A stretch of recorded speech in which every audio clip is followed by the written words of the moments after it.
My lifelong involvement with Mrs. Dempster began at 5:58 o'clock p.m.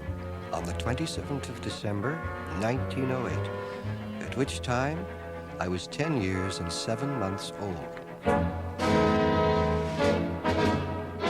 I'm able to date the occasion with complete certainty, because that afternoon I'd been sledding with my lifelong friend and enemy, Percy Boyd Staunton, and we'd quarreled because his fine new Christmas sled would not go as fast as my old one. Steel runners are better than wood any old day. Do you know how much that cost? My dad says you can't judge a book by its cover. Your dad. You think your dad knows everything just because he writes for the paper. My father's the editor of the Banner. Yeah, well, my father's a doctor, and that's better than an editor any old day. Doctors make tons more money than editors. All right, then. I'm going home. 5:57. Supper will be ready. You're always showing off your father's old watch. Mine's better than that. Yeah, yours is so good your mom won't let you take it out of the house. I'm going now. What's the matter? Your mother give you a licking if you're late for supper? Mommy's boy, mommy's boy. Donnie's a mommy's boy. Sticks and stones will break my bones, but names will never hurt me. Yeah, well, then how about this? You dare hit me with that snowball and you'll be in real trouble. Why? You gonna beat me up? Or you gonna run home and tell your mommy?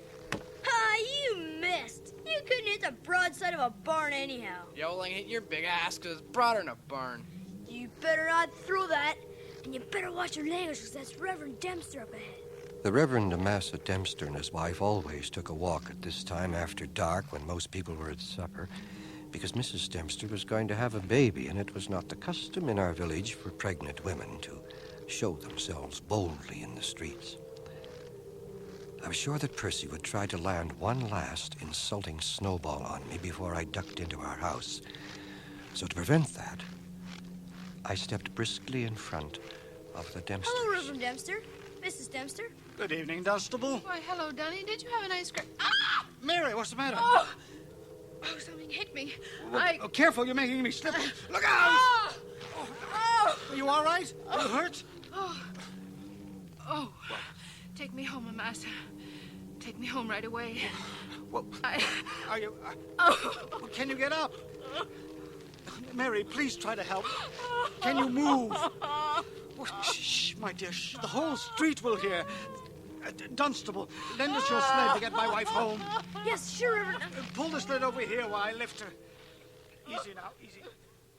You're all right, Mary. Dunstable Ramsay, your supper's been getting cold these 10 minutes now. Where have you been?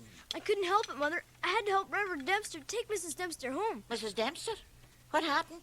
She got hit by a snowball or something, and she fell real hard on the ice. In her condition? Is she hurt badly? She couldn't walk. She kept holding her stomach. Did he call the doctor? No, he just took her home. Oh, dear Lord. It probably won't occur to that man.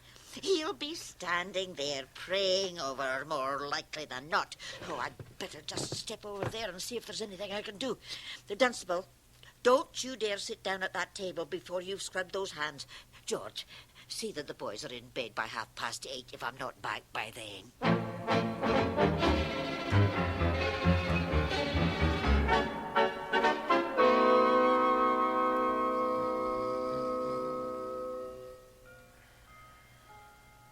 The clock downstairs struck 9:30 before I heard my mother return. There was a stovepipe in our house that came from the living room into the upstairs hall, and it was a fine conductor of sound. I crept into the hall. My older brother Willie slept like a bear, and put my ear as near to the pipe as the heat would allow. A few things. I'll probably be all night. Get me all the baby blankets out of the trunk, and then go right down to Ruckles and make him get you a big roll of cotton wool from the store, the finest he has, and bring it to the Dempsters. The doctor says if it isn't a big roll to get two. You don't mean it's coming now? Yes, away early. Don't wait up for me.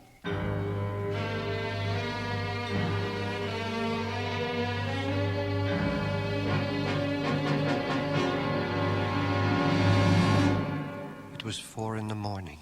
when she returned. While the doctor and I were busy with the baby, he knelt beside his wife's bed and prayed out loud that if God must take the soul of Mary Dempster to him to do so with gentleness and mercy, and that the soul of little Paul, that's how he baptized the child, was safe and pure and ready to travel to heaven with his mother.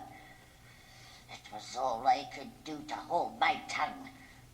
Dr. McCausland finally had to read the riot act to him and put him out of the room. Imagine carrying on like that, right over the poor girl's bed while she's fighting for her life. Oh, God. God.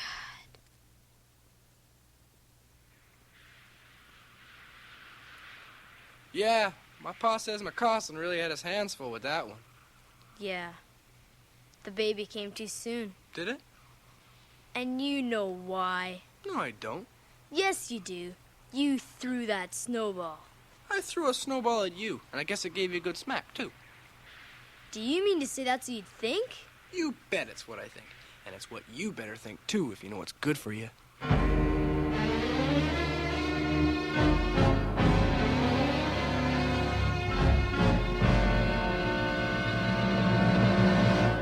I think little Paul will pull through. He'll be slow, the doctor says, but he'll be all right. You must be pleased. It's mostly your doing. Oh, no, I only did what I could. But the doctor says he hopes somebody will keep an eye on Paul. His mother certainly can't. She isn't coming round?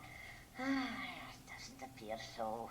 There was a terrible shock for the poor little thing. And a Massa Dempster just won't believe that there's a time to talk about God and a time to trust God and keep your mouth shut. Luckily, she doesn't seem to understand a lot of what he says. Do you mean she's gone simple? She's as quiet and friendly and sweet-natured as she ever was, poor little soul, but she just isn't all there. That snowball certainly did a terrible thing to her. Who do you suppose threw it? Dempster couldn't see. I don't suppose anybody will ever know. I've wondered more than once if Dunstable knows more about that than he's letting on. Oh, no, he knows how serious it is. If he knew anything, he'd have spoken up by now. Well, whoever it was, the devil guided his hand. Yes, and the devil had shifted his mark. Mrs. Dempster had gone simple. I crept to bed, wondering if I would live through the night, and at the same time, desperately afraid to die.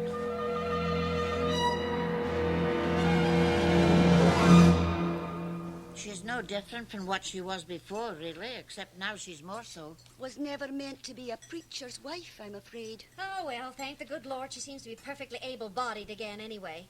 Though I must say she shows no sign of getting down to work. Why, just this morning I saw the Reverend himself drawing water from the well to do the washing. Oh, instead of getting down to the Lord's work and earning his $550 per annum. Sad, sad. Well, she's doing the cooking again anyway. Cooking? I call it burning. But she never seems to notice, just laughs about it. Always laughing, when nobody else can see anything to laugh about. Laughs and plays with the baby as if it was the doll. She's feeding the baby herself now, you know. Don't I know it, indeed. Dropped in the other day to take her a few things, you know, and there she was, with everything showing, even though her husband was in the room. I didn't know where to hide my face.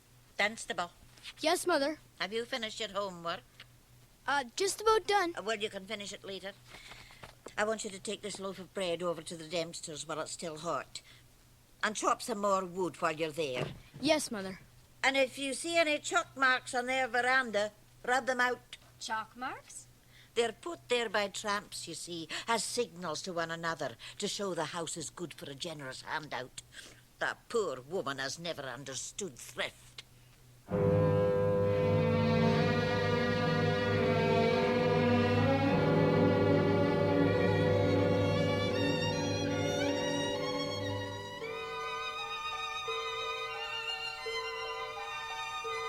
I saw Mrs. Dempster every day. When spring arrived, I cut the grass and weeded the vegetable patch and generally made myself handy at her house and watched, as I was charged, to keep her from doing foolish things. Why, Dunny, how kind of you to come and see us. I felt myself tied to her by the certainty that I was responsible for her straying wits, the disorder of her marriage, and the frail body of the child who was her great delight in life. I had made her what she was, and in such circumstances, I must hate her or love her. in a manner that was far too demanding for my age or experience, I began to love her. Come see us again real soon.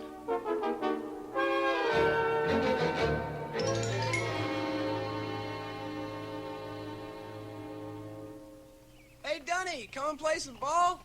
I can't, Percy. I've got some work to do. Oh, sure. Gotta go right over to the bug house and cut the grass.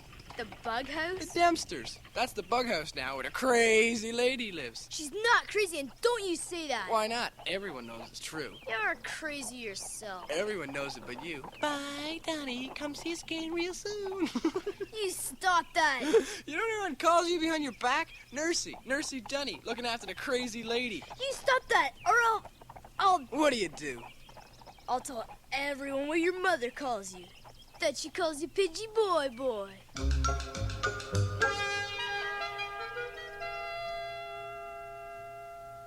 At 13, I should have been learning the printing business.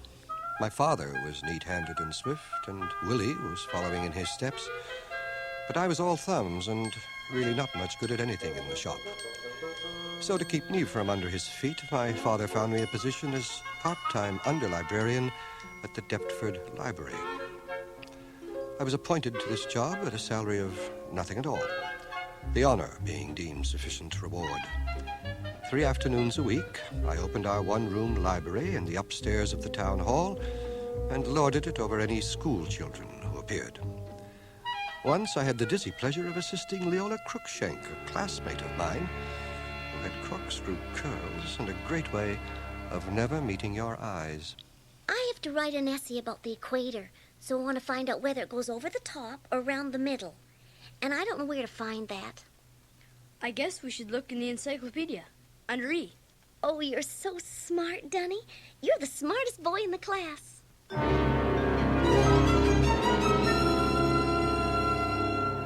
More afternoons than not, however, nobody appeared, and I had the library to myself. I could browse to my heart's content through a locked closet in which our library kept its more unusual books. There was a periodical with a frightful engraving of a fallen womb, and a portrait of a man with lavish hair and whiskers, but no nose, which made me a lifelong enemy of syphilis. But my special treasures were The Secrets of Stage Conjuring by Robert Houdin and Modern Magic by Professor Hartmann. By diligent study and application, the reader may become a conjurer of great skill, astonish his friends, win breathless admiration, Oh, you're so smart, Dunny. and become a great power. Golly. It was like me to begin with eggs, or, to be precise, 1 egg. It never occurred to me that a clay egg of the kind used to deceive hens would do just as well. I put the egg into my right ear like this, and I take it into my left ear like this. I put the egg into my mouth. Aha! Where did it go? Perhaps I should look in my pocket. Oh, golly.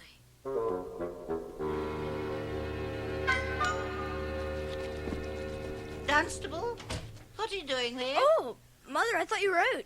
Why are you washing your trousers? Oh, I sat on something. What's egg on that pocket? Someone stole an egg from my kitchen this morning. Was it you? Stole? Don't No. lie to me. I counted them. You count the eggs? And don't be cheeky to me. Of course I count the eggs. Why did you take the egg? Dunstable, I insist that you answer me. I was practicing prestidigitation. You were what? I was practicing... Don't say that word to me again. Do you think I'm made of eggs? Well, that's something you'll have to decide for yourself. How dare you speak that way to your mother? If you think you're too old to be beaten, I'll show you you're mistaken. Where's that pony whip? Ah, now there. Now then, what do you say to that? Mother, don't be silly. That's just a toy whip from the fair. Oh, silly am I? We'll see how silly you think this is. Don't you dare touch me. Don't touch you indeed. I'll teach you how to speak to your mother. I'll teach you some respect. I'll teach you not to be so impudent, so arrogant.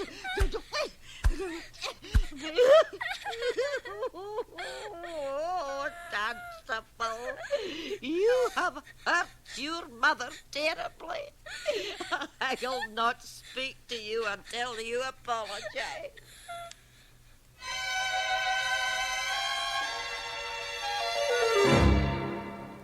Dunstable, Yes, Father? I've persuaded your mother to come down if you'll apologize. Will you do that? Yes. You can come down, my dear. On your knees, lad. Now repeat after me. I will always love my mother, I will always love my mother, to whom I owe the great gift of life. to whom I owe the great gift of life. I beg her, I beg her, as I do God, as I do God, to forgive me, to forgive me, knowing full well that I am truly unworthy. knowing full well that I am truly unworthy. Oh, I know I'll never have another anxious moment with my own dear laddie.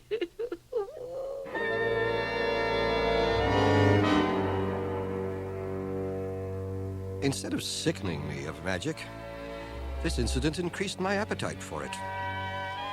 It was necessary for me to gain power in some realm into which my parents, my mother particularly, could not follow me. So I drudged away secretly at card and coin tricks. I needed an audience to judge how well I was doing, and I found one readily in Paul Dempster. He was 4 and I was 14, so on the pretext of looking after him for an hour or two, I would take him to the library and entertain him with my tricks. All right, I'm ready. Now pick a card. Which one? Anyone you want. This one? Anyone you want. This one. Yes, that one. No, don't show it to me. Now remember which one you picked. Do you remember? Yes. Then put it back in the deck. That's right. Now, I haven't seen the card, have I? No. So now I will shuffle the deck. Oops, I better shuffle those again. Now I spread the cards out, and... aha! The 9 of clubs. Is that your card? I don't know. Oh, it is, Paul. It is. That's the card you chose. See, I fooled you. Can I shuffle? All right. Be careful now. You hold half the deck in each hand like this. Then you bend the cards back a little like this. Like this? Yes, like that. Tomorrow I'll show you some coin tricks. Can I have my story now? All right. This one's from the Child's Book of Saints, and it's all about a man called St. Francis.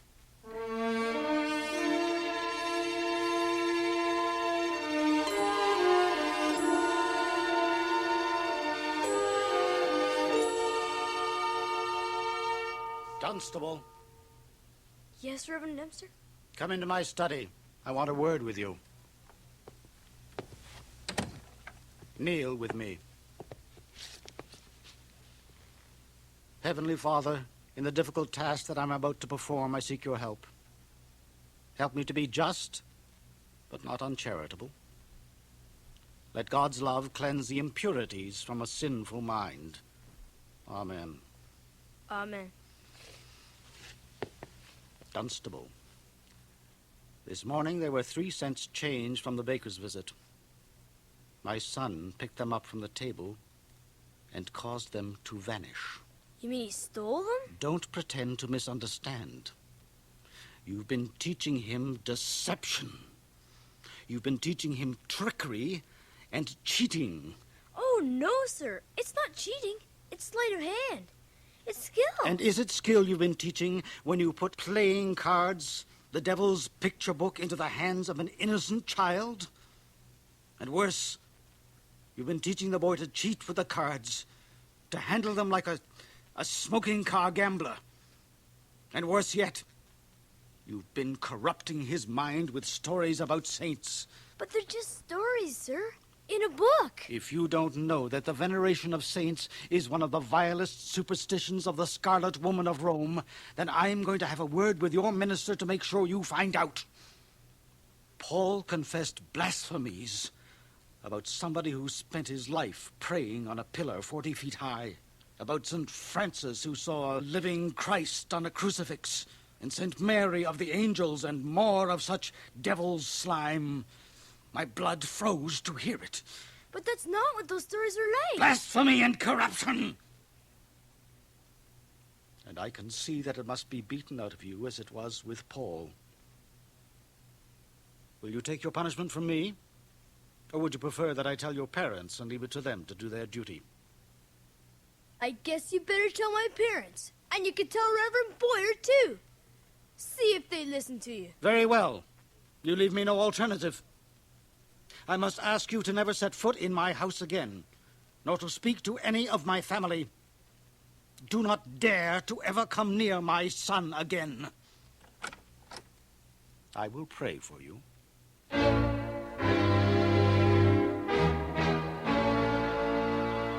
He said nothing to my parents, nor yet to Mr. Boyer. I interpreted his silence as weakness, and probably that was an important element in it. I saw him after that a few times each week at a distance, and it seemed to me that the burdens of his life were bearing him down. He didn't stoop, but he looked gaunter and crazier. Paul I saw only once, and he turned away from me and ran towards his home, crying. I was terribly sorry for him. But Mrs. Dempster I saw often over the next 2 years, for she sometimes spent a whole morning wandering from house to house. Good morning, Mrs. Ramsey. I just thought I'd stop in and bring you some rhubarb from my garden. That's very kind of you. Oh, there's more than I'll ever be able to use. And goodness knows I hate to see it go to waste. Oh, that's very good of you. Thank you. Oh, you're very welcome. Why, hello, Dunny. Hello, Mrs. Dempster. Goodness, look, it's you. Dunstable Ramsey, you've almost grown to be a man. Why don't you come to see us anymore? Paul misses you. He tells me so. But I must be going. I want to deliver this lettuce to Mrs. Duncan before it wilts. Come see us real soon, Dunny. That's the second time she's been here this morning with rhubarb. And look at it, only fit to be thrown out. Poor soul. She dearly loves to give. The pity is that more people with more to give don't feel the same way. Mrs. Dempster's wandering came to an end on Friday, the 24th of October, 1913. It was almost 10 o'clock at night, and I was reading by the stove, as was my father. My mother was sewing something for the Mission Circle Bazaar, and Willie was out at band practice. Jim Warren, our part-time village policeman, was at the door. Mary Dempster's disappeared. Jim's organizing a hunt. Yep, been gone since after supper. The Reverend come home at 9 and she was gone. Nowhere's around the town, and now we're going to search the pit. If she's not there, we'll have to drag the river. You'd better go with your father, Dunstable. I'll get right over to Dempster's and keep an eye on Paul and be ready when you bring her home. Get the big flashlight from my toolkit, Dunstable. We made for the pit, where a group of men were already assembled. All right, now, there's 15 of us, so what we'll do is we'll scramble down into the pit and form a line, leaving maybe 15 or 30 feet between each man, and we just cut right through to the other side. All right. Anybody sees anything shouts. All right, then. Let's not waste any time. My father was 30 feet on my left and Jim Warren on my right as I walked through the pit. In spite of the nearness of the men, it was lonely work, and though there was a moon, it was waning and the light was poor. I was afraid and didn't know what I feared, which is the worst kind of fear. We might have gone a quarter of a mile when I came to a clump of sallow. I was about to skirt it when I heard a stirring inside it. Here! Over here! My father was beside me in an instant. He shot the beam of his flashlight into the scrub, and in that bleak, flat light, we saw a tramp and a woman in the act of copulation. The tramp rolled over and gaped in terror, The woman looked up at me. Mrs. Dempster. All right, mister. Put your hands up. You hear me? I'm warning you. Put your hands up. You'll have to speak very loudly to him, Mr. Warren. He's hard of hearing. Mary, fix your skirt. Massa. Let me help you up. Thank you, Massa. Mary, what made you do it? He was very civil. And he wanted it so badly.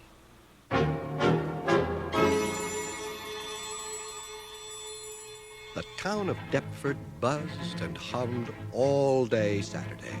But the real trial would come on Sunday, and everybody knew it.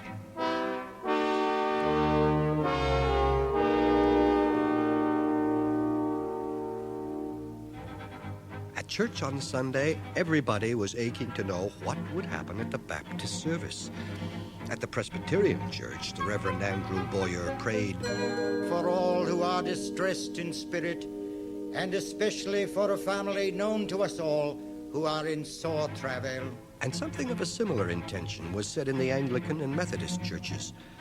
Father Regan at the Catholic Church came out flat-footed. The gravel pit is a disgrace, and it is unthinkable that the railway does not clean it up or close it up. We soon knew what the Baptist parson said that morning. He went into his pulpit, prayed silently for a short time, and then... There will be no sermon this morning. The time has come for me to resign my charge, as I have other duties that are incapable of being combined with it. I ask you all for your prayers.